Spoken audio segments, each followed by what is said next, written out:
ಕಥಾಮೃತ ಸಾರ ಗುರುಗಳ ಕರುಣದಿಂದ ಪನಿತು ಪೇಳುವೆ ಪರಮ ಭಗವದ್ಭಕ್ತರಿದನಾದರದಿ ಕೇಳುವುದು. ಕಡು ಕರುಣೆ ನೀನೆಂದರಿದು ಹೇರೊಡಲ ನಮಿಸುವೆ ನಿನ್ನಡಿಗೆ ಬೆಂಬಿಡದೆ ಪಾಲಿಸು ಪರಮ ಕರುಣಾ ಸಿಂಧು ಎಂದೆಂದು. ನಡು ನಡುವೆ ಬರುತ್ತೆಪ್ಪ ವಿಘ್ನವ ತಡೆದು ಭಗವನ್ನಾಮ ಕೀರ್ತನೆ ನುಡಿದು ನುಡಿಸೆನ್ನಿಂದ ಪ್ರತಿ ದಿವಸದಲ್ಲಿ ಮರೆಯದಲೇ. ಲಕ್ಷ್ಮೀ ಶೋಭಾನೆಯಲ್ಲಿ 53ನೇ ಪದ್ಯ. ಅಂಬುಜ ಸಂಭವ ತ್ರ್ಯಂಬಕ ಮೊದಲಾದ ನಂಬಿದವರಿಗೆ ವರವೇತ ಸಂಭ್ರಮದ ಸುರರು ಎಳ್ಳಷ್ಟು ಕೋಪಕ್ಕೆ ಇಂಬಿದ್ದರಿವನ ಭಜಿಸುವರೆ. ಬ್ರಹ್ಮ ರುದ್ರ ಮೊದಲಾದ ನಂಬಿದವರಿಗೆ ವರವನ್ನು ಕೊಟ್ಟಿರುವಂತಹ ಆ ವರವನ್ನು ತೆಗೆದುಕೊಂಡಿರುವಂತಹ ಸಂಭ್ರಮದ ದೇವತೆಗಳು ಪರಮಾತ್ಮನಲ್ಲಿ ಎಳ್ಳಷ್ಟಾದರೂ ಕೋಪಕ್ಕೆ ಅವಕಾಶವಿರುತ್ತಿದ್ದರೆ ಇವನನ್ನು ಭಜಿಸ್ತಾ ಇದ್ರೇನು ಅಂತ ಕೇಳ್ತಾ ಇದ್ದಾರೆ. ಹಿಂದಿನ ನುಡಿಗಳಲ್ಲಿ ಪರಮಾತ್ಮ ಕಾಮವೆಂಬ ದೋಷಕ್ಕೆ ಸಿಲುಕುವನಲ್ಲ ಅಂತ ಹೇಳಿದ್ದಾರೆ. ಈ ಪದ್ಯದಲ್ಲಿ ಇನ್ನು ಮುಂದೆ ಹೇಳ್ತಾರೆ, ಈಗ ಪದ್ಯದಲ್ಲಿ ಹೇಳ್ತಾರೆ, ಈಗ ಕ್ರೋಧಕ್ಕೆ ವಶನಾಗುವನು ಅಲ್ಲ ಅವನು ಅಂತ ಹೇಳ್ತಾ ಇದ್ದಾರೆ.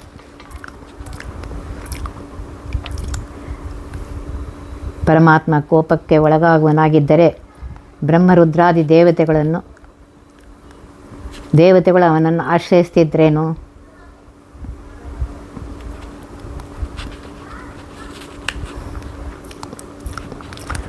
ಅಂತ ಹೇಳ್ತಾ ಇದ್ದಾರೆ. ಹಾಗೆ ಅಪೇಕ್ಷೆ ಮಾಡುವುದು ಸರಿಯಲ್ಲ ಅಂತ ಹೇಳ್ತಾ ಇದ್ದಾರೆ. ಆಕ್ಷೇಪ ಮಾಡೋದು ಸರಿಯಲ್ಲ ಅಂತ. ಧರ್ಮರಾಜ ಹಿಂದೆ ಕ್ಷಮೆಯೇ ಪರಮ ಧರ್ಮವೆಂದು ಕೌರವರನ್ನು ಯುದ್ಧಕ್ಕಿಂತ ವನವಾಸವೇ ಲೇಸೆಂದು ಹೇಳಿದಾಗ ಭೀಮಸೇನ ಹೇಳ್ತಾನೆ,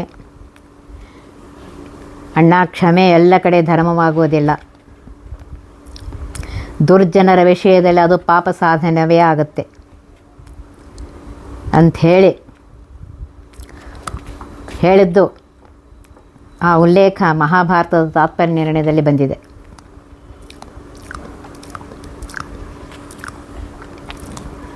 ಕಿರಾತಾರ್ಜುನದಲ್ಲಿಯೂ ಇದೇ ಸಂದರ್ಭದಲ್ಲಿ ದ್ರೌಪದಿ ಧರ್ಮರಾಯನಿಗೆ ಹೇಳುವ ಮಾತು ಬರುತ್ತೆ.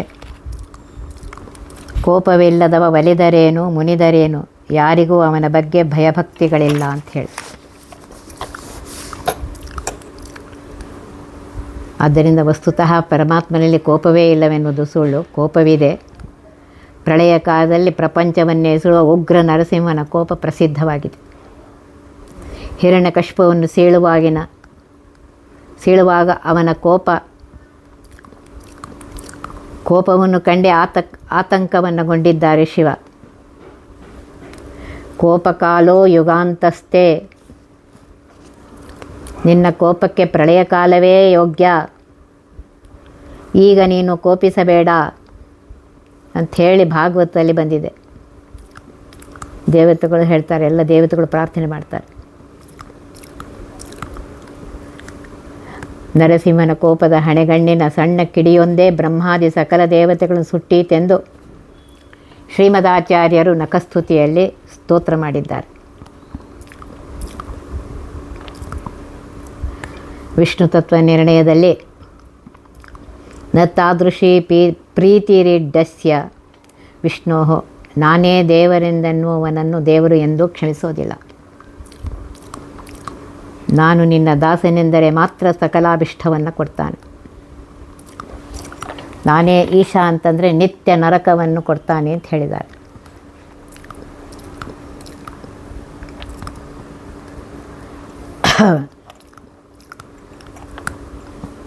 ಪ್ರಾಕೃತ ದೇಹವೇ ಇಲ್ಲದ ಸರ್ವಂತರ್ಯಾಮಿಯಾಗಿರುವಂತಹ ಸರ್ವಜ್ಞನಾಗಿರುವಂತಹ ಪರಮಾತ್ಮನಿಗೆ ಸ್ತುತಿ ನಿಂದಾದಿಗಳಿಂದ ಯಾವ ಚಿತ್ತಕ್ಷೋಭವೂ ಇಲ್ಲ ಎಂಬುದು ನಿಜ. ಅಷ್ಟು ಮಾತ್ರಕ್ಕೆ ಪರಮಾತ್ಮ ಎಂದೂ ಕೋಪಿಸಿಕೊಳ್ಳುವನಲ್ಲ ಅಂಥೇಳಿ ತೀರ್ಮಾನಿಸಬಾರ್ದು ಅಂತ ಹೇಳ್ತಾರೆ. ಅಪರಾಧ ಸಹಸ್ರಾಣಿ ಕ್ರಿಯಂತೆ ಅಹರ್ನಿಶಮ್ಮಯ. ಈ ರೀತಿಯಾಗಿ ನಾವು ನಿತ್ಯ ದೇವರಲ್ಲಿ ಅಪರಾಧ ಕ್ಷಮಾಯಾಚನೆ ಮಾಡುವುದೇಕೆ? ಅವನು ಕೋಪಿಸಿಕೊಂಡನೆಂದು ತಾನೆ ಭಾಗವತದಲ್ಲಿ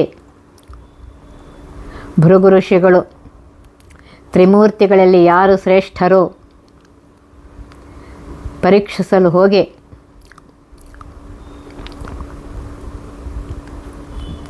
ಬ್ರಹ್ಮರುದ್ರರು ತಿಳಿಯದೆ ಕೋಪ ಮಾಡುತ್ತಾರೆ. ಆದರೆ ಪರಮಾತ್ಮ ಅವನ ಎದೆಗೆ ಒದ್ದರೂ ಕೋಪಿಸಿಕೊಳ್ಳುವುದಿಲ್ಲ. ಅವನೇ ಸರ್ವೋತ್ತಮನೆಂದು ತೀರ್ಮಾನಿಸ್ತಾರೆ. ಪರಮಾತ್ಮನಿಗೆ ಮೊದಲೇ ಗೊತ್ತಿತ್ತು ಭೃಗುಮುನಿಯ ಉದ್ದೇಶ, ಆದ್ದರಿಂದ ಕೋಪಿಸಿಕೊಳ್ಳಿಲ್ಲ. ಗೊತ್ತಿಲ್ಲದೆ ಇದ್ದರೆ ಬ್ರಹ್ಮರುದ್ರನಂತೆ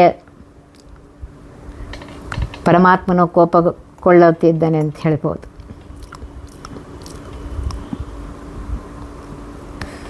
ಒಂದು ವೇಳೆ ಪರಮಾತ್ಮನಿಗೆ ಕೋಪವಿಲ್ಲದವನೇ ಎಂದರೂ ಹಿಂದೆ ಹೇಳಿದಂತೆ ಅವನಲ್ಲಿ ಭಕ್ತಿ ಯಾರಿಗೂ ಬರ್ತಾ ಇರಲಿಲ್ಲ.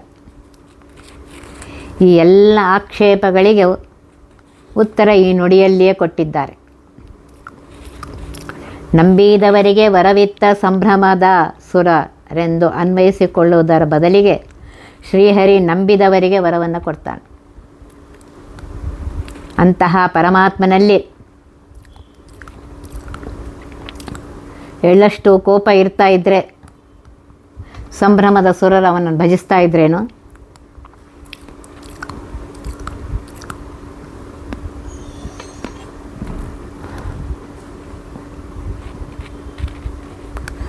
ಇದರಿಂದ ಗೊತ್ತಾಗುತ್ತೆ ಪರಮಾತ್ಮ ನಂಬದವರಿಗೆ ವರವನ್ನು ಕೊಡ್ತಾನೆ ಅಂತ ಹೇಳ್ತಾ ಇದ್ದಾರೆ. ಜಯತೀರ್ಥರು ವಿಷ್ಣು ತತ್ವ ನಿರ್ಣಯದಲ್ಲಿ ಹೇಳ್ತಾರೆ, ಸಜ್ಜನರು ಕಾರಣಾಂತರದಿಂದ ತಿಳಿಯದೆ ಮಾಡಿದ ತಪ್ಪನ್ನು ಪರಮಾತ್ಮ ಮರೆತು ಬಿಡ್ತಾನೆ. ಇಲ್ಲಿ ವಾದಿರಾಜರು ನಂಬಿದವರಿಗೆ ವರವಿತ್ತ ಶ್ರೀಹರಿ ಹೊರತು ಅವರೇನಾದರೂ ಪ್ರಮಾದವೆಸಗಿದರೆ ಕೋಪಿಸಿಕೊಳ್ಳಲಿಲ್ಲ ಎಂದಿದ್ದಾರೆ. ಸಂಭ್ರಮದ ಸುರರು ಅಂತ ಹೇಳಿದ್ದಾರೆ. ಕೆಲವೊಮ್ಮೆ ಸುರರಿಗೂ ಸಂಭ್ರಮದ ಪ್ರಮಾದ ಉಂಟಾಗುತ್ತೆ ಅಂತ ಹೇಳ್ತಾರೆ. ಅದನ್ನು ಪರಮಾತ್ಮ ಗಂಭೀರವಾಗಿ ಪರಿಗಣಿಸುವುದಿಲ್ಲ. ವಾದಿರಾಜರೊಂದು ಕೀರ್ತನೆಯಲ್ಲಿ ಹೇಳ್ತಾರೆ, ಭಕುತರ ಅಪರಾಧ ಬಗೆಯ ನೀ ದೇವ, ಅಭಗತರು ತಪ್ಪಿದರೆ ಬಲು ಭಯವೀವ. ಅಭಕ್ತರಾಗಿರುವಂತಹ ದೈತ್ಯರು ಪರಮಾತ್ಮನ ನಂಬಲಿಲ್ಲ.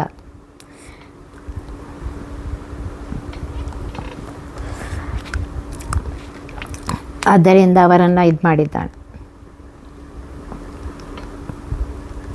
ಸಜ್ಜನರಲ್ಲಿ ಪರಮಾತ್ಮ ಎಂದೂ ಮುನಿಯುವುದಿಲ್ಲ.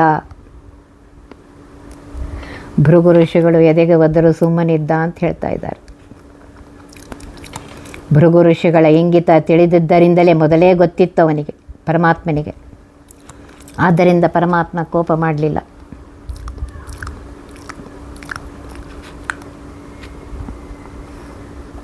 ಬ್ರಹ್ಮಣ್ಯ ದೇವನಾಗಿರುವಂತಹ ಪರಮಾತ್ಮ, ಬ್ರಾಹ್ಮಣ ಪ್ರಿಯನಾಗಿರುವಂತಹ ಪರಮಾತ್ಮ ಎಂದೂ ಕೋಪಿಸಿಕೊಳ್ಳುವುದಿಲ್ಲ.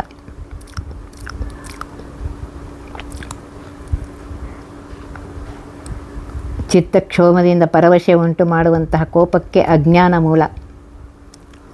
ರಜಸ್ತಮೋ ಗುಣಗಳ ಪರಿಣಾಮ ಈ ಕೋಪ ಒಂದು ದೊಡ್ಡ ದುರ್ಗುಣವಾಗಿದೆ.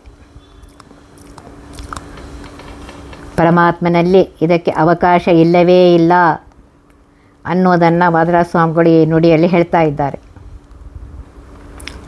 ಭಾಗವತದಲ್ಲಿ ಗೋವರ್ಧನೋದ್ಧಾರಿ ಶ್ರೀಕೃಷ್ಣನ ಮುಂದೆ ದೇವೇಂದ್ರ ಕ್ಷಮಾಯಾಚನೆ ಮಾಡುತ್ತಾ ಹೇಳಿದಂತಹ ಮಾತು, ಮಾಯಾಮಯೋಯಂ ಗುಣಸಂಪ್ರವಾಹೋ ನ ವಿದ್ಯತೆ ಅಗ್ರಹಾಣಾನುಬಂಧ ಕುತೋ ನ ತದ್ಧೇ ತವ ಈಶಮನ್ಯು ಲೋಭಾದಯೋ ಏ ಅಭುಧಲಿಂಗಭಾವಾಹ. ಶ್ರೀಕೃಷ್ಣ, ನಿನ್ನಲ್ಲಿ ಅಜ್ಞಾನವಿಲ್ಲವೆಂಬುದಿಲ್ಲವೆಂದ ಮೇಲೆ ಅದಕ್ಕೆ ಕಾರಣವಾಗಿರುವಂತಹ ತ್ರಿಗುಣ ಸಂಬಂಧವೂ ಇಲ್ಲ.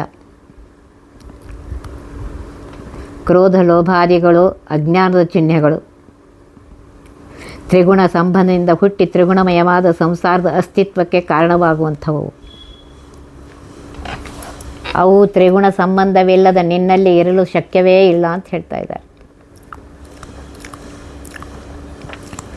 ಅಜ್ಞಾನ ಇಲ್ಲದದರಿಂದಲೇ ಶ್ರೀಹರಿ ಮೊದಲಿಗೆ ಭೃಗುಮುನಿಯ ಇಂಗಿತವರಿತು ಅವನಲ್ಲಿ ಕೋಪ ಮಾಡದೆ ಗೌರವದಿಂದ ನೋಡಿಕೊಂಡ್ರು ಅಂತ ಹೇಳ್ತಾ ಇದ್ದಾರೆ. ನೋಡಿಕೊಂಡ ಅಂತ.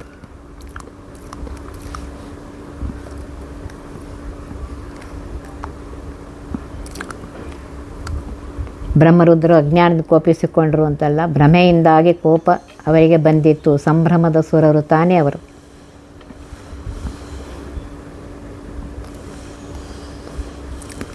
ವಾದಿರಾಜರು ಗುಂಡಕ್ರಿಯಲ್ಲಿ ಹೇಳ್ತಾರೆ, ಶೋಧಿಸೆ ಬಂದ ಭೃಗುವನರಿಯದೆ ವೃಥಾ ಕ್ರೋಧವ ಮಾಡಿದ ಕಾರಣ ವಿಧಿರುದ್ರರಾಧಿಕ್ಯರಾದುದಿಲ್ಲ. ವೇದ ಈಶ ಸರ್ವಜ್ಞ ಎಂದು ಪೇಳ್ದ ಆದಿ ವಸ್ತುವ ಕಾಣೆಯ ಬೋಧವಿಲ್ಲದೆ ಮಾನವರಂತೆ ಇರುತ್ತಿಪ್ಪ ಆ ದೇವರೆಂತಪ್ಪರೈ ಶ್ರೀಧವನೆದೆಯನೊದ್ದಾಗಲೇ ಸರ್ವವೇದಿ ಹಯವದನನಾದ ಕಾರಣ ಕೋಪಿಸದೆ ಹೆದ್ದೈವನಾದ. ನರಸಿಂಹದೇವರ ಕೋಪವೇನ ಪ್ರಸಿದ್ಧವೇ, ಆದರೆ ಅದು ಅಜ್ಞಾನದಿಂದ ತ್ರಿಗುಣದ ಸಂಬಂಧವಾಗಿ ಬಂದುದಲ್ಲ, ಸ್ವೇಚ್ಛೆಯಿಂದ ಬಂದದ್ದು. ಅದು ಪರವಶತೆಯನ್ನು ಉಂಟು ಮಾಡೋದಿಲ್ಲ. ಇದನ್ನು ದೇವೇಂದ್ರನೇ ಶ್ರೀಕೃಷ್ಣನಲ್ಲಿ ಹೇಳಿದ್ದಾನೆ. ಅಥಾಪಿ ದಂಡಂ ಭಗವಾನ್ ಬಿಭರ್ತೆ ಧರ್ಮಸ್ಯ ಗುಪ್ತೈ ಖಿಲ ನಿಗ್ರಹಾಯ. ದುಷ್ಟರನ್ನು ದಮನ ಮಾಡಿ ಧರ್ಮವನ್ನು ಉಳಿಸುವುದಕ್ಕಾಗಿ ಸ್ವೇಚ್ಛೆಯಿಂದಲೇ ನೀನು ಕೋಪ ಮಾಡ್ತೀಯಪ್ಪ. ಅದು ಸಜ್ಜನರ ಮೇಲಿನ ಪ್ರೀತಿಯಿಂದಲೇ. ಆದ್ದರಿಂದಲೇ ಸಜ್ಜನರಿಗೆ ಉಗ್ರ ನರಸಿಂಹನೇ ಮುದ್ದು ನರಸಿಂಹ ಎನಿಸುತ್ತಾನೆ. ಮುಂದೆ ಲಕ್ಷ್ಮೀ ಶೋಭನ ಪದ 85ನೇ ನುಡಿಯಲ್ಲಿ ಹೆಣ್ಮಕ್ಳು ಹೇಳ್ತಾರೆ, ಮುದ್ದು ನರಸಿಂಹ ಹಸೆಗೆ ಬಾ ಅಂಥೇಳಿ ಹಸೆ ಕರಿತಾ ಇದ್ದಾರೆ. ಪ್ರಳಯ ಕಾಲದಲ್ಲಿ ನರಸಿಂಹದೇವರ ಕೋಪವು ಸ್ವೇಚ್ಛೆಯಿಂದಲೇ ಬಂದದ್ದು.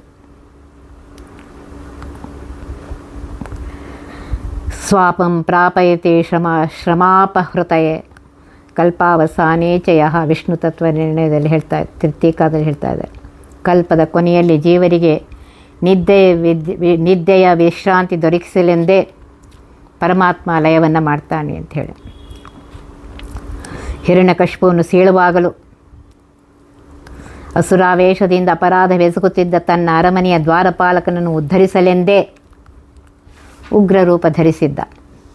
ಆದ್ದರಿಂದ ಅವನ ಕೋಪ ಕ್ಷಮೆಯ ಇನ್ನೊಂದು ರೂಪ ಅಂತ ಹೇಳ್ತಾ ಇದ್ದಾರೆ. ಕ್ರೋಧ ಕ್ಷಮಾತ್ಮಕೋ ಯಸ್ಯ. ಈ ರೀತಿಯಾಗಿ ಪರಮಾತ್ಮನ ಕೋಪ ಸದ್ಗುಣವೇ ಆಗಿದೆ. ದೇವತೆಗಳ ಕೋಪ ಅದು ಒಂದು ದೋಷ, ಅಜ್ಞಾನದಿಂದ ಬಂದದ್ದು.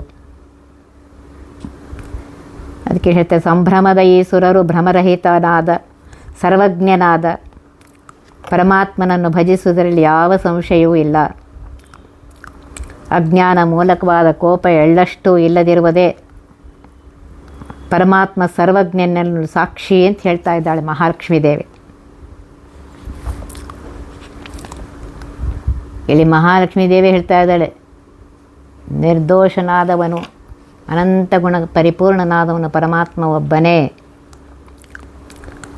ಅವನ ಅಂಗುಷ್ಟವ ತೊಳೆದ ಗಂಗಾದೇವಿ ಪಾವನಳೆನೆಸೆ ಮೆರೆಯಳೆ.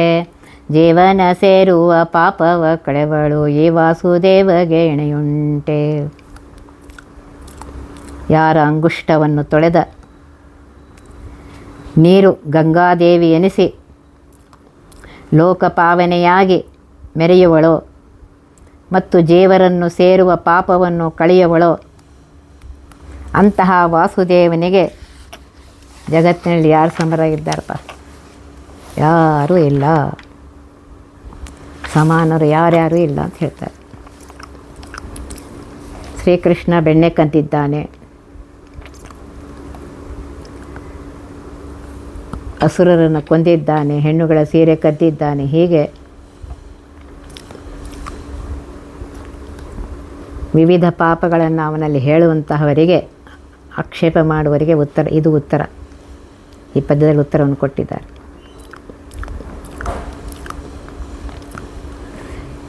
ಎಲ್ಲ ವಿಧವಾದ ಪಾಪ ಮಾಡಿದರೂ ಗಂಗೆಯಲ್ಲಿ ಮಿಂದರೆ ಪಾಪ ಪರಿಹಾರವೆನ್ನುತ್ತಾರೆ.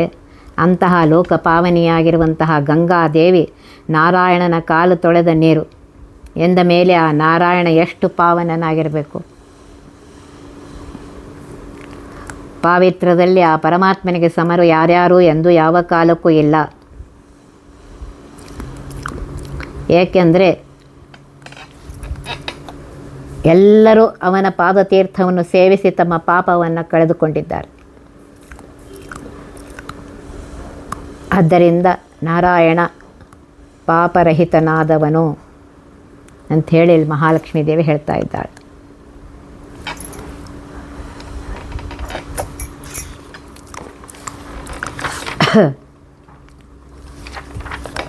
ಆದ್ದರಿಂದ ಇಲ್ಲಿ ಪರಮಾತ್ಮ ವಾಮನಾವತಾರದಲ್ಲಿ ಬಲಿಚಕ್ರವರ್ತಿಯಿಂದ 3 ಹೆಜ್ಜೆ ಭೂಮಿ ಬೇಡಿ ಅಳೆಯುವುದಕ್ಕೋಸ್ಕರ ಎಡಗಾಲನ್ನು ಮೇಲೆತ್ತುತ್ತಾನೆ.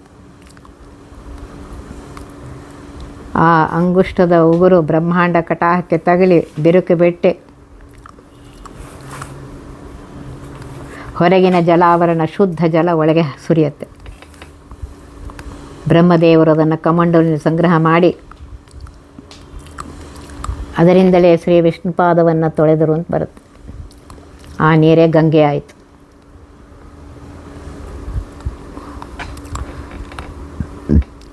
ಬ್ರಹ್ಮಲೋಕದಿಂದ ಗಂಗೆ ಬಹಳ 1000 ಯುಗಗಳ ನಂತರ ಶಿಂಶುಮಾರ ಲೋಕಕ್ಕೆ ಹರಿತಾಳೆ. ಅಲ್ಲಿ ಭಕ್ತ ಧ್ರುವನು ಕುಲದೇವತೆಯ ಪಾದೋದಕವೆಂದು ಆ ನೀರನ್ನು ತಲೆಯಲ್ಲಿ ಧರಿಸಿದ್ದಾನೆ. ಅಲ್ಲಿಂದ ಆ ನದಿ ಸಪ್ತರ್ಷಿಗಳ ಲೋಕಕ್ಕೆ ಹರಿಯುತ್ತೆ. ಸಪ್ತಋಷಿಗಳು ಆ ನೀರನ್ನು ತಲೆಯಲ್ಲಿ ಧರಿಸಿದ್ದಾರೆ. ಮುಂದೆ ಅದು ದೇವಯಾನ ಮಾರ್ಗವಾಗಿ ಗಂಗೆ ಹರಿದು ಚಂದ್ರಮಂಡಲವನ್ನು ತಲುಪ್ತಾಳೆ.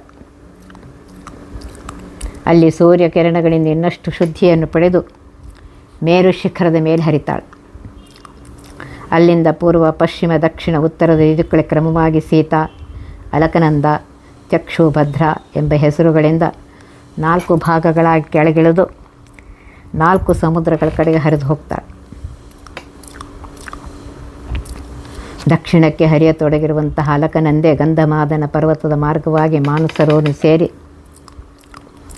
ತ್ರಿಶಿಖರ ಪರ್ವತವನ್ನು ತೋಯಿಸಿ ಹಿಮಾಲಯವನ್ನು ತಲುಪ್ತಾಳೆ. ಅಲ್ಲಿಯೇ ಮೇರುವಿನ ಮಗಳಾದ ಮನೋರಮೆಯಲ್ಲಿ ಹಿಮಾಲಯದಿಂದ ಪುನರ್ಜನ್ಮ ಪಡೆದು ಹಿಮಾದ್ರಿ ಪುತ್ರಿ, ಗಿರಿಸುತೆ, ಪಾರ್ವತಿ ಎಂದೆಲ್ಲ ಕರೆಸ್ಕೊಳ್ತಾಳೆ. ಆಗ ದೇವತೆಗಳು ಬಂದು ಅವಳನ್ನು ತಮ್ಮ ಲೋಕಕ್ಕೆ ಬರಮಾಡಿಕೊಡ್ತಾಳೆ. ಮುಂದೆ ಸಗರ ಪುತ್ರರು ಕಪಿಲ ಮುನಿಯ ಕ್ರೋಧಾಗ್ನಿಗೆ ತುತ್ತಾಗಿ ಬೂದಿಯಾಗಿರ್ತಾರೆ. ಅವರ ಸದ್ಗತಿಗಾಗಿ ಅವರ ವಂಶಜರೆಲ್ಲರೂ ದೇವಲೋಕದಿಂದ ಗಂಗೆಯನ್ನು ತರಿಸುವ ಯತ್ನವನ್ನು ಮಾಡ್ತಾಯಿದ್ರು. ಕೊನೆಗೆ ಭಗೀರಥ ಯತ್ನದಿಂದ ಅದು ಕೈಗೂಡುತ್ತೆ. ಅವನ ತಪಸ್ಸಿಗೆ ಮೆಚ್ಚಿ ಬ್ರಹ್ಮದೇವ ಗಂಗೆಯನ್ನು ಭೂಮಿಗೆ ಕಳಿಸ್ತಾರೆ. ಅವಳು ಧುಮುಕ ವೇಗವನ್ನು ಶಿವ ತಡೆದು ಅವಳನ್ನು ತನ್ನ ಜಟಾಜೂಟದಲ್ಲಿ ಬಂಧಿಸಿಟ್ಕೊಡ್ತಾರೆ. ಸಣ್ಣ ಪ್ರವಾಹವನ್ನು ಮಾತ್ರ ಹರಿಯಲು ಬಿಡ್ತಾರೆ. ಆ ಪ್ರವಾಹ ಭಗೀರಥನ ಹಿಂದೆ ಹರಿಯುತ್ತಾ ಸಾಗರದ ಕಡೆಗೆ ಹೊರಟಿತು. ದಾರಿಯಲ್ಲಿ ಜಹನ್ನು ಋಷಿಗಳ ಆಶ್ರಮವನ್ನು ಕೊಚ್ಚಿಕೊಂಡು ಹೋದಾಗ ಸಿಟ್ಟಾದ ಋಷಿ ಒಂದು ಆಪೋಷಣಕ್ಕೆ ಇಡೀ ಪ್ರವಾಹ ಅವನ ಹೊಟ್ಟೆಯನ್ನು ಸೇರಿತು. ಭಗೀರಥನ ಪ್ರಾರ್ಥನೆಗೆ ಮನಕರಗಿ ಗಂಗೆಯನ್ನು ತನ್ನ ಕಿವಿಯಿಂದ ಹೊರಗೆ ಕಳುಹಿಸ್ತಾರೆ ಜಹ್ನು ಋಷಿಗಳು. ಈ ಒಂದು ಹೊಸ ಜನ್ಮದಿಂದಾಗಿ ಗಂಗೆ ಜಹ್ನು ಕನ್ಯೆ ಜಾಹ್ನವಿ ಅಂತ ಅನ್ಸ್ಕೋತಾಳೆ. ಮುಂದೆ ಸಮುದ್ರವನ್ನು ಸೇರಿ ಸಮುದ್ರರಾಜನ ಮಡದಿ ಅಂತ ಅನ್ಸ್ಕೋತಾಳೆ. ಅಲ್ಲಿಂದ ಮುಂದೆ ಪಾತಾಳಕ್ಕೂ ಇಳಿದು ಸಗರ ಪುತ್ರರ ಬೂದಿಯ ಮೇಲೆ ಹರಿದು ಅವರಿಗೆ ಸದ್ಗತಿಯನ್ನು ಕೊಡ್ತಾಳೆ. ಹೀಗೆ ಭಗೀರಥನ ಯತ್ನದಿಂದ ಗಂಗೆ ದೇವಲೋಕದಿಂದ ಭೂಮಿಗೆ ಅವತರಿಸಿ ಪಾತಾಳಕ್ಕೂ ಇಳಿದು ತ್ರಿಪಥಗಾಮಿನಿ ಆಗ್ತಾಳೆ. ದೇವಲೋಕದಲ್ಲಿ ಮಂದಾಕಿನಿ, ಭೂಲೋಕದಲ್ಲಿ ಭಾಗೀರಥಿ, ಪಾತಾಳದಲ್ಲಿ ಭೋಗವತಿ ಎಂಬ ಹೆಸರಿನಿಂದ ಹರಿದು ತ್ರೈಲೋಕ ಪಾವನೆ ಅಂತ ಅನ್ಸ್ಕೊತಾಳೆ.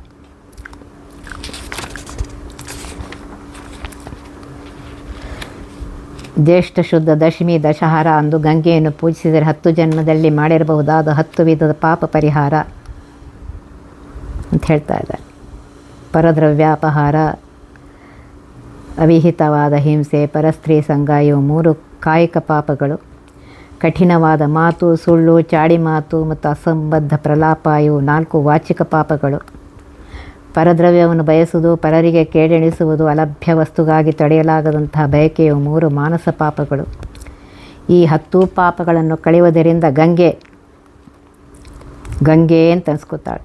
ಗಮಯತಿ ನಿರ್ಗಮಯತಿ ಪಾಪಂ. ಪುಣ್ಯ ಎಂಬುದೇ ಗಂಗೆಗೆ ಇನ್ನೊಂದು ಹೆಸರು. ಅವಳೆಷ್ಟು ಪಾವನಳು ಅಂತೇಳಿದರೆ ಹೇಳೋದಕ್ಕಾಗಿಲ್ಲ.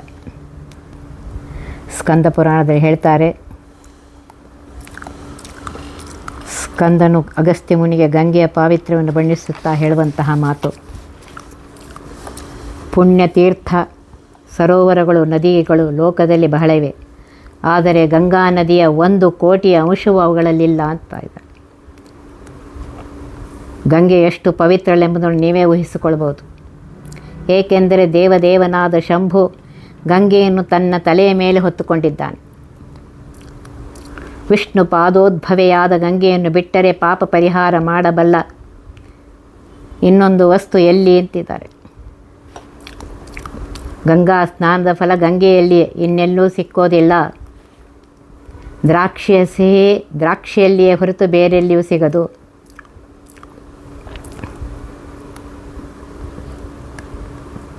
ಈ ರೀತಿಯಾಗಿ ಇಲ್ಲಿ ಹೇಳ್ತಾ ಇದ್ದಾರೆ.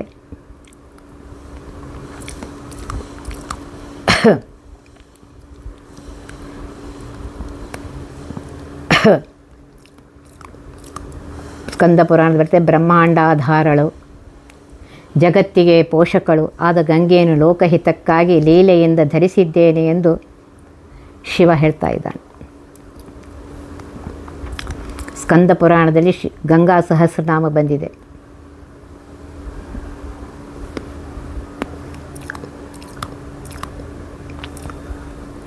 ಮಹಾಭಾರತದಲ್ಲಿಯೂ ಗಂಗೆ ಹಿಮಾಲಯನ ಮಗಳು, ಶಿವನ ಭಾರ್ಯೆ ಅಂತ ಬಂದಿದೆ.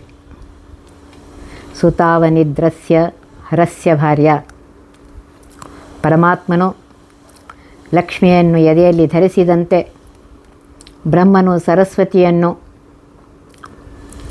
ಇನ್ನು ಮೇಲೆ ನಾಲಿಗೆಯಲ್ಲಿ ಧರಿಸಿದಂತೆ ಶಿವನು ಇನ್ನೂ ಮೇಲಕ್ಕೆ ತಲೆಯ ಮೇಲೆ ಮಡದಿಯನ್ನು ಇಟ್ಟಿಸ್ಕೊಂಡ್ರೆ ಅಚ್ಚರಿ ಏನಿಲ್ಲ ಅಂತ ಹೇಳ್ತಾರೆ.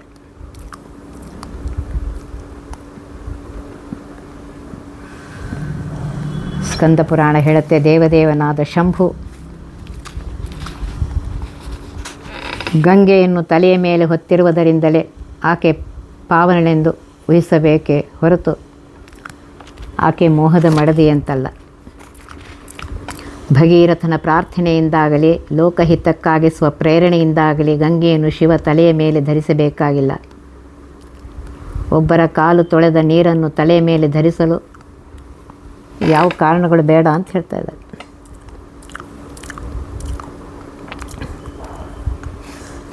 ಸ್ಕಂದ ಪುರಾಣದಲ್ಲಿ ಹೇಳಿದೆ, ಆಕೆ ಸಮುದ್ರ ಮಹಿಷಿ, ಅವನೊಂದಿಗೆ ವಿಹಾರ ಮಾಡ್ತಾಳೆ. ಗಂಗಾ ಸಹಸ್ರನಾಮದಲ್ಲಿಯೂ ಆಕೆ ರತ್ನಾಕರ ಪ್ರೇಮ ಪಾತ್ರಂ ಅಂತ ಹೇಳಿದೆ. ಅಂದರೆ ಸಮುದ್ರರಾಜನ ಪ್ರೇಮ ಪಾತ್ರಳು. ಸಮುದ್ರರಾಜನು ಗಂಗಾಧರ ಅಂತ ಹೆಸರಿದೆ.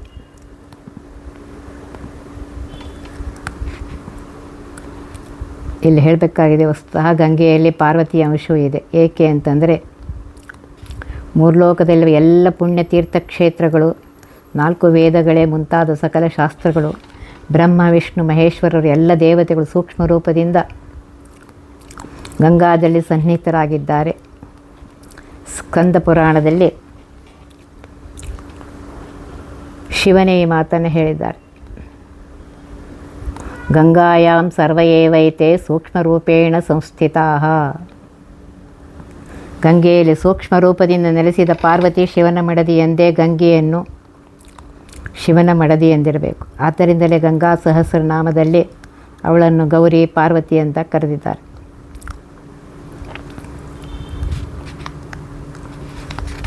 ಈ ರೀತಿಯಾಗಿ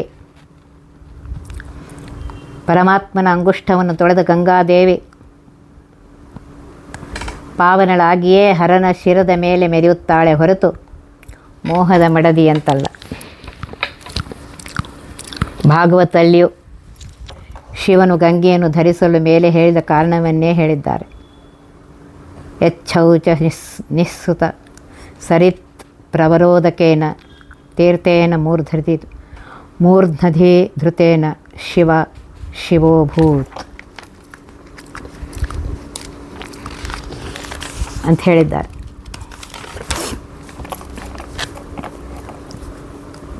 ದಿಗಂಬರನಾಗಿ ಭಸ್ಮ ಸರ್ಪ ರುಂಡಮಾಲೆ ಕಪಾಲ ಧರಿಸಿ ಭೂತ ಪ್ರೇತಗಳೊಂದಿಗೆ ಸ್ಮಶಾನ ತಿರುವ ಅಮಂಗಲ ವೇಷ ಆಚಾರಗಳಿಂದ ಅಶಿವನಾದ ಶಿವ ಎನಿಸಿದು ಪರಮ ಮಂಗಳಕರವಾದ ಪಾದೋದಕವನ್ನು ಶಿರದಲ್ಲಿ ಧರಿಸಿದ್ದರಿಂದ ಅಂತ ಹೇಳ್ತಾ ಇದ್ದಾರೆ. ತ್ರಿವಿಕ್ರಮ ಪಂಡಿತಾಚಾರ್ಯ ಹೇಳ್ತಾರೆ, ವಿಷ್ಣುರಸ್ಮಾನ್ ಪದಾಬ್ಜೆ ಕೃತ ನಿವಸತಯ ಪಾಂಸವಃ ಪಾವಯಂತು ಪೌನಃ ಪುಣ್ಯೇನ ಶುದ್ಧಿಂ ಹರಶಿರಸಿನತೆ ಜಾಹ್ನವೀಂ ಜೋಷಯಂತಹ. ಮಹಾಭಾರತ ಹೇಳುತ್ತೆ, ನ ಗಂಗಾ ಸದೃಶಂ ತೀರ್ಥಂ ನ ದೇವ ಕೇಶವಾತ್ ಪರಃ. ಗಂಗೆಗೆ ಸದೃಶವಾದ ಪವಿತ್ರ ವಸ್ತು ಇನ್ನೊಂದಿಲ್ಲ, ಕೇಶವನಿಗಿಂತ ಬೇರೆ ಸರ್ವೋತ್ತಮರಿಲ್ಲ. ವಾದಿರಾಜರು ಕಲ್ಪಲತೆಯಲ್ಲೂ ಇದನ್ನೇ ಹೇಳಿದ್ದಾರೆ. ಸಮಸ್ತ ಲೋಕ ಕಲಿಮಲ ಶಮನ ಸಮರ್ಥ ಪಾದತೀರ್ಥಸ್ಯ ಹರೇರ್ಯೋ ವ್ಯರ್ಥಮನರ್ಥಂ ಪ್ರತ್ಯಪದ್ಯತ ಸೋಪಾರ್ಥೀಕೃತ ಸಕಲ ಪುರುಷಾರ್ಥಃ ಸ್ವಯಮೇವ ಸಮಸ್ತ ನಾರಕಾಧ್ಯನರ್ಥ ಸಾರ್ಥ ಪಾತ್ರಂ. ಯಾರ ಕಾಲು ತೊಳೆದ ನೀರು ಸಕಲ ಲೋಕದ ಕಲಿಮಲವನ್ನು ಕಳೆಯಬಲ್ಲದೋ ಅಂತಹ ಪರಮಾತ್ಮನಿಗೆ ಪಾಪಾದ ಅನರ್ಥ ಇದೆ ಅಂತ ತಿಳಿದುಕೊಳ್ಳುವವನು ತಾನೇ ಸಕಲ ಪುರುಷಾರ್ಥಗಳಿಂದ ವಂಚಿತನಾಗಿ ನರಕಾದಿ ಅನರ್ಥಗಳಿಗೆ ಈಡಾಗ್ತಾನೆ ಅಂತ ಹೇಳ್ತಾ ಇದ್ದಾರೆ. ಆದ್ದರಿಂದ ಈ ಪದ್ಯದಲ್ಲಿ ಹೇಳ್ತಾ ಇದ್ದಾರೆ, ಪರಮಾತ್ಮ ಸರ್ವೋತ್ತಮನಾಗಿದ್ದಾನೆ, ಸರ್ವೋತ್ಕೃಷ್ಟನಾಗಿದ್ದಾನೆ, ಸರ್ವಸ್ವಾಮಿಯಾಗಿದ್ದಾನೆ ಅನ್ನುವುದನ್ನು ಹೇಳ್ತಾ ಇದ್ದಾರೆ. ಒಂದೊಂದು ಪದ್ಯದಲ್ಲಿಯೂ ಆ ಪರಮಾತ್ಮನ ಮಹಿಮೆಯನ್ನು ಇಲ್ಲಿ ಹೇಳ್ತಾ ಇದ್ದಾರೆ. ಮಹಾಲಕ್ಷ್ಮಿ ಹೇಳ್ತಾ, ಅಂತಹ ಸರ್ವೋತ್ತಮನಾಗಿರುವಂತಹ ಪರಮಾತ್ಮನಿಗೆ ನಾನು ಪತ್ನಿಯಾಗ್ತೇನೆ ಅಂತ ಹೇಳ್ತಾ ಇದ್ದಾರೆ. ಇದನ್ನು ಮುಂದಿನ ವಿಶೇಷವನ್ನು ನಾಳೆ ನೋಡೋಣ. ಒತ್ತಿ ಬಹ ವಿಘ್ನಗಳ ಕಳೆದಪ ಮೃತ್ಯುವಿಗೆ ಮರೆ ಮಾಡಿ ಕಾಲನ ದೂತರಿಗೆ ಭೇಕರವ ಪೊಟ್ಟಿಸಿ ಸಕಲ ಸಿದ್ಧಿಗಳ ಒತ್ತಿಗೊಳ್ಳಿಸಿ ಮನರು ಹೇಕ್ಷಣ ನೃತ್ಯ ಮಾಡುವರವರ ಮನೆಯೊಳು ನಿತ್ಯಮಂಗಳ ಹರಿಕಥಾಮೃತ ಸಾರ ಪಠಿಸುವ